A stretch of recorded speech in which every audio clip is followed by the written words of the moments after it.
What's up everyone, welcome back to the channel. Hopefully आप लोगों ने लास्ट दो वीडियोस देख लिए होंगे। चैप्टर 1 बीएसटी का nature and significance of management. Last दो वीडियो में हम लोगों ने कवर किया था कि क्या मैनेजमेंट होता है, व्हाट इज मैनेजमेंट। उसके बाद फीचर्स हम लोगों ने डिस्कस किया था। उसके बाद इंपॉर्टेंस हम लोगों ने पढ़ा था। उसके बाद नेचर क्या है, मैनेजमेंट साइंस है, प्रोफेशन है, आर्ट है। ये हम लोगों ने लास्ट दो वीडियो में देख लिया था। आज पढ़ेंगे हम लोग लेवल्स ऑफ मैनेजमेंट, मैनेजमेंट का कितने लेवल्स है।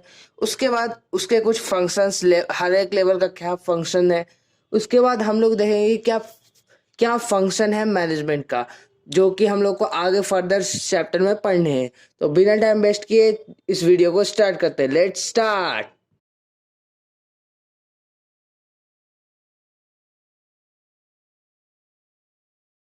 अब पढ़ना है हम लोग को लेवल्स ऑफ मैनेजमेंट। मैनेजमेंट का कितना लेवल होता है।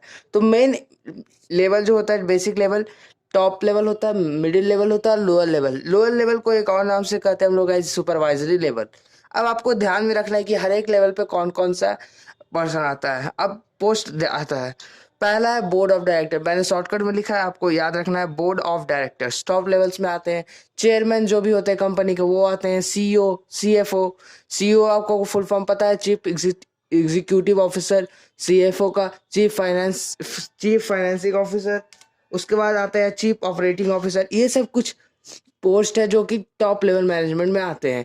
बात करते हैं मिडिल लेवल का। तो मिडिल लेवल में कौन कौन सा आता है, जितने भी डिपार्टमेंट्स होते हैं, sales department, purchase department, marketing department, वो सब के जितने भी मैनेजर्स होते हैं वो सब आता है मिडिल लेवल में। वही मैंने लिखा है, परचेज, सेल्स, मार्केटिंग मैनेजर्स। और उसके बाद डिपार्टमेंटल हेड्स, जितने भी डिपार्टमेंटल हेड्स होते हैं वो आते हैं मिडिल लेवल में। बात करते हैं लोअर लेवल का। तो लोअर लेवल में भी बहुत सारे पोस्ट आते हैं, सुपरवाइजर, सब सुपरिटेंडेंट, फोरमैन, क्लर्क, एग्जीक्यूटिव। तो आपको बेसिकली इन सब को ध्यान रखना है कि कौन सा लेवल में कौन सा पोस्ट आता है। इसके बाद आपको क्या ध्यान रखना है कि इसमें दो चीजें हैं आपको ध्यान रखनी है। एक तो यहाँ से ऊपर जाएगा, मतलब लोअर लेवल से टॉप लेवल जाएगा, कौन सा चीज, अकाउंटेबिलिटी।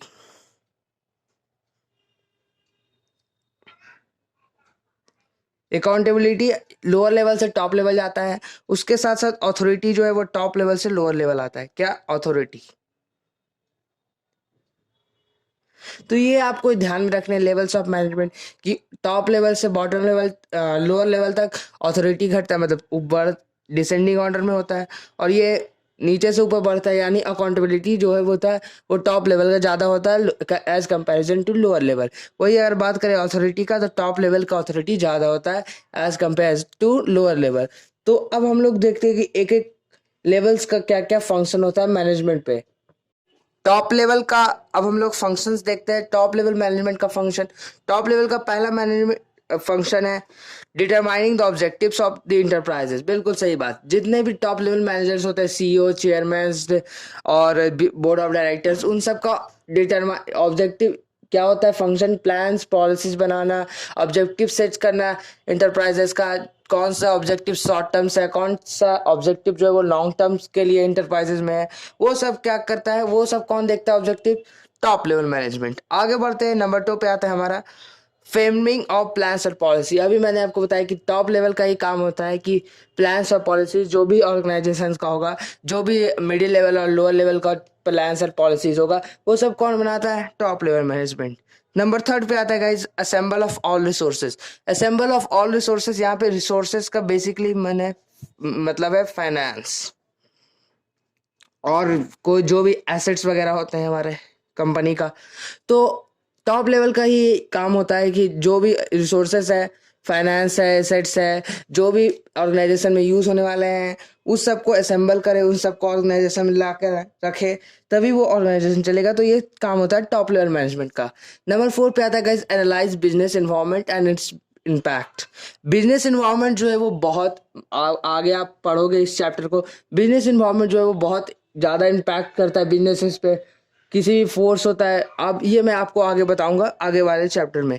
तो analyse business environment, business environment कैसा है और उसका इम्पैक्ट क्या होने वाला है, किस तरह से टेक्नोलॉजी वगैरह जो है वो चेंज होने वाली है, इनोवेशंस क्या आने वाले हैं, गवर्नमेंट ने क्या नया रूल बनाए हैं, किस तरह से इकोनॉमी पर इम्पैक्ट पड़ा, जैसे लॉकडाउन अभी हुआ था तो उसमें क्या बिजनेसेस पर इम्पैक्ट पड़ा। तो वो सब कौन सा एनालाइज, किसको कौन एनालाइज करता है guys? Top level management. Number 5 पे आता है guys responsible for survival of organisation. Basically top level जो मैनेजमेंट होते हैं वही होते हैं ओनर ऑफ द ऑर्गेनाइजेशन। तो ये सब जो है वो और रिस्पॉन्सिबल होते हैं सर्वाइवल ऑफ द ऑर्गेनाइजेशन, मतलब कि सोसाइटी में जो है वो ऑर्गेनाइजेशन जो है वो कैसे सर्वाइव करेगा, किस तरह से प्लान्स एंड पॉलिसीज बनाएगा, क्या ऑब्जेक्टिव्स होंगे, उसके बाद किस तरह से हम लोग रिसोर्सेस अरेंज करेंगे, उसके बाद बिजनेस इन्वायरमेंट का क्या इम्पैक्ट पड़ेगा ऑर्गेनाइजेशन पे। तो ये इन सब का काम, ये सब कौन देखता है? Top level management. अब हम लोग बढ़ते हैं मिडिल लेवल मैनेजमेंट की तरफ।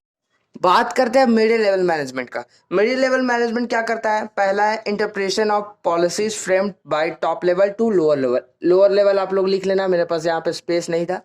तो इंटरप्रिटेशन मतलब कि जो भी प्लान्स एंड पॉलिसीज जो बनाए थे टॉप लेवल, वो सब इम्प्लीमेंट करना टॉप लेवल से बॉटम लोअर लेवल तक।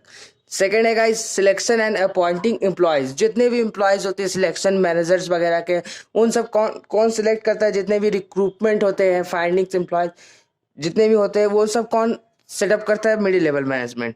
थर्ड आता है guys motivating the person to their best ability. बिल्कुल सही बात, जितने भी मिडिल लेवल मैनेजमेंट होते हैं, मिडिल लेवल में कौन आता है गाइस? अभी मैंने आपको बताया जितने भी हेड्स होते हैं, डिपार्टमेंटल हेड्स, मैनेजर्स वगैरह, परचेज मैनेजर, सेल्स मैनेजर, उन सब का क्या काम होता है कि जितने भी पर्सन जो अभी है वो ऑर्गेनाइजेशन में काम कर रहे हैं, उसे मोटिवेट करना ताकि वो अपना बेस्ट दे सके ऑर्गेनाइजेशन की तरफ। फोर्थ का आता है सब कोऑपरेट विथ अदर डिपार्टमेंट्स। बिल्कुल सही बात, मिडिल लेवल मैनेजमेंट होता है जो, उसमें कौन कौन से आते हैं? Purchase manager, sales manager. तो अब हम लोग को कोऑर्डिनेट करके चलना है सेल्स मैनेजर से भी, परचेज डिपार्टमेंट से भी, मार्केटिंग डिपार्टमेंट से भी, क्योंकि अगर एक डिपार्टमेंट्स भी में भी अगर काम होना रुक गया तो बहुत प्रॉब्लम होने वाला है ऑर्गेनाइजेशन को। तो इसीलिए इनका मेन फंक्शन जो होता है वो कोऑपरेट करना होता है अदर डिपार्टमेंट के साथ। आगे बढ़ते हैं गाइस हम लोग सुपरवाइजरी लेवल, जिसे हम लोग लोअर लेवल भी कहते हैं और ऑपरेशनल लेवल भी कहते हैं। फर्स्ट फंक्शन है उसका represent the problems of worker. अब देखो यार, यही जो होता है वो चेन होता है जो वर्कर्स का प्रॉब्लम्स को सुनता है, जो रिप्रेजेंट करता है मिडिल लेवल को, फिर लोअर टॉप लेवल को। तो यही जो मैनेजमेंट होता है, यही लेवल का जो मैनेजमेंट होता है वो रिप्रेजेंट करता है प्रॉब्लम्स ऑफ वर्कर को। सेकंड आता है guys looking to safety of worker. यही लेवल ऑफ मैनेजमेंट जो होता है वही सेफ्टी को इंश्योर करता है कि वर्कर ठीक से काम कर रहे हैं कि नहीं, वर्कर ज़्यादा एक्सप्लॉइट नहीं हो रहे हैं ना, वर्कर ज़्यादा थक वगैरह काम से नहीं ना कर रहे वर्कर। तो ये looking to safety of the workers, मतलब ये वर्कर्स पर ध्यान देता है। थर्ड आता है guys boosting the morale of worker. आपको यहाँ पे ध्यान देना, motivate the person to their best ability. Middle level management जो है वो अपने सेक्शन, मतलब जो जितने भी मिडिल लेवल मैनेजर्स है सब सब अपने मोटिवेट करता है, लेकिन यहाँ पे जो है वो सुपरवाइजरी लेवल जो है वो मोरल बूस्ट करता है, मतलब मोटिवेट करता है किसको? वर्कर्स को। क्योंकि वो वर्कर्स जो ये होते हैं वो काम करते हैं ऑर्गेनाइजेशन में, अपना बेस्ट देते हैं, तभी तो ऑर्गेनाइजेशन जो है वो ग्रो कर पाता है। नंबर 4 पे आता है गाइस जो कि लास्ट है, minimising the wastage of material and maintain standard. Supervisory level का ही काम होता है कि कम से कम वेस्टेज ऑफ मटेरियल हो और मेंटेन करे क्वालिटी ऑफ स्टैंडर्ड को ऑफ ऑर्गेनाइजेशन। तो ये था मिडिल लेवल मैनेजमेंट और सुपरवाइजरी लेवल मैनेजमेंट का फंक्शंस। आगे बढ़ते हैं अब हम लोगों ने लेवल्स के मैनेजमेंट के तो फंक्शंस देख लिए, अब लेकिन हम लोगों ने मैनेजमेंट का ही फंक्शन को नहीं देखा, तो हम लोग मैनेजमेंट का फंक्शन देखते हैं।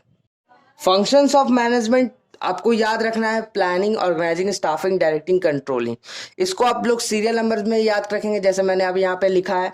आपको याद रखने का तरीका मैं लास्ट में बताऊंगा, शॉर्टकट तरीका। प्लानिंग क्या होता है गाइस? प्लानिंग होता ही है फ्यूचर के लिए। हम लोग आज प्लान करते हैं कोई भी, जो भी, जैसे मैं आज वीडियो बना रहा हूँ तो मैंने इसकी प्लानिंग कल से की थी कि हाँ भाई कल वीडियो बनानी है इस चैप्टर की, उसके बाद एडिटिंग प्रोसेस में लानी है, उसके बाद अपलोड भी करनी है। तो मैं प्री प्लान था, पहले से ही मैंने सोच के रखा था कि मुझे आगे क्या करना है। इसी को हम लोग बेसिकली प्लानिंग कहते हैं। इन जितने भी फंक्शन होते हैं गाइस, इन सब का एक पार्ट ए में पूरा चैप्टर दिया हुआ है जो कि आपको पढ़ना है। आई होप बिजनेस इन्वॉल्वमेंट के बाद है इन सबको पढ़ना है। तो आप लोग वहां पे अच्छे से समझिएगा। अभी मैं आपको थोड़ा थोड़ा बता देता हूँ। ऑर्गेनाइजिंग ऑर्गेनाइजिंग अब हम लोगों ने प्लान तो किया, प्लानिंग के बाद हम लोगों ने क्या करना है उसे ऑर्गेनाइज किया, जितने भी रिसोर्सेस होते हैं उन सबको ऑर्गेनाइज किया। ऑर्गेनाइजेशन में तभी तो काम होगा। सिलेक्शंस की, एम्प्लॉयज की, उस सबको क्या किया हम लोगों ने, ऑर्गेनाइज किया। उसके बाद थर्ड आता है गाइस स्टाफिंग। स्टाफिंग में हम लोगों ने काम को बांटा, मतलब कि कौन क्या काम करेगा, डिविजनल हेड्स पे बांटा, स्ट्रक्चरल हेड पे बांटा। वो हम लोग आगे पढ़ेंगे स्टाफिंग के चैप्टर में। तो स्टाफिंग में हम लोग को बेसिकली समझना है कि कौन किस लेवल पे रहता है, मैनेजमेंट, और कितने लेवल पे काम होता है, किस तरह से सिलेक्शन टेस्ट होता है, आईक्यू टेस्ट होते हैं। तो ये सब स्टाफिंग का पार्ट है। आगे बात करते हैं हम लोग डायरेक्टिंग का। डायरेक्टिंग क्या होता है गाइज, हम लोग को डायरेक्ट करना है, हम लोग को वॉच ओवर करना है कि किस तरह से काम हो रहा है, सबको मोटिवेट रखना है डायरेक्टिंग में, तो उसे हम लोग डायरेक्टिंग करते हैं। फिफ्थ पॉइंट है गाइज कंट्रोलिंग। कंट्रोलिंग में क्या होता है कि प्लान जो हम लोगों ने किया, जो सबसे पहले प्राइमरी फंक्शन था मैनेजमेंट का, सबसे पहला फंक्शन था प्लानिंग। प्लान जो हम लोगों ने किया और जो हम लोगों ने एक्चुअल में काम किया, मतलब सपोज हम लोग मान लो कोई एक्स लिमिटेड ऑर्गेनाइजेशन है, उन्होंने प्लान किया था कि 1000 यूनिट्स का प्रोडक्शन करना है within a week. Okay, alright. उसके बाद उन्होंने प्लान तो किया, लेकिन जब हम लोग अब वीक पार हुआ, मतलब एक सप्ताह पूरा हो गया, तो उन्होंने पाया कि हम लोग सिर्फ 900 यूनिट्स का प्रोडक्शन कर पाए हैं। तो यहाँ पे एक डेविएशन देखने को मिला है कि 100 यूनिट्स का हम लोग डेविएशन देखे कि 100 यूनिट्स हम लोग प्रोड्यूस नहीं कर पाए। तो कंट्रोलिंग होता ही है कि कंपेयर करता है प्लानिंग को, और जो प्लान हम लोगों ने किया था उसके बाद हम लोग ने जो एक्चुअल परफॉर्मेंस को किया, मतलब जो एक्चुअल परफॉर्मेंस निकल के आया है, बस कंपेयर करके ही छोड़ देना है नहीं, उसके बाद उसे सही भी करना है। मतलब यहाँ पे अगर कोई डेविएशन हो तो 100 यूनिट्स का हम लोगों ने डेविएशन को देखा, ये 1000 यूनिट्स का प्रोडक्शन करना था, प्लान था, 900 यूनिट्स हम लोग ने एक्चुअल में काम किया, तो 100 यूनिट्स का डेविएशन मिला। तो उस डेविएशन क्यों हुआ, क्या वर्कर्स स्ट्राइक पे चले गए थे, या कौन काम नहीं कर रहा था, या फिर प्रोडक्शन का मशीनरी वगैरह खराब हो गया था। तो उस जो भी डेविएशन होते हैं उसे दूर करना, उसी को बेसिकली हम लोग क्या कहते हैं, कंट्रोलिंग। तो ये था आज का वीडियो का लास्ट टॉपिक है, ज्यादा बड़ा वीडियो नहीं बना। तो उम्मीद करते हैं आपको आज का पूरा वीडियो समझ में आ गया होगा। नेक्स्ट वीडियो में हम लोग पढ़ेंगे कोऑर्डिनेशन। कोऑर्डिनेशन जो है वो लास्ट टॉपिक है मैं इस चैप्टर का। तो मिलते हैं हम लोग नेक्स्ट पार्ट में गाइज। आई होप गाइज आपको आज का पूरा वीडियो समझ में आ गया होगा। इससे रिलेटेड अगर आपको कोई भी डाउट हो, सजेशन हो, तो आप हमें कमेंट सेक्शन में पूछ सकते हैं, या फिर इंस्टाग्राम पे हमें डीएम कर सकते हैं। इंस्टाग्राम का यूजर नेम आपको वीडियो पे दिखा दे रहा होगा। ये वीडियो बहुत इंपॉर्टेंट रहा, लेवल्स ऑफ मैनेजमेंट, और फिर कितने लेवल्स हैं मैनेजमेंट का। उसके बाद आप लोग उसका फंक्शन को देख लीजिएगा। उसके बाद हम लोग पढ़ेंगे आगे, जल्दी कल या परसों जल्दी आ जाएगा कोऑर्डिनेशन का वीडियो गाइस। तब तक के लिए keep working hard and makes your parents proud. Thank you so much.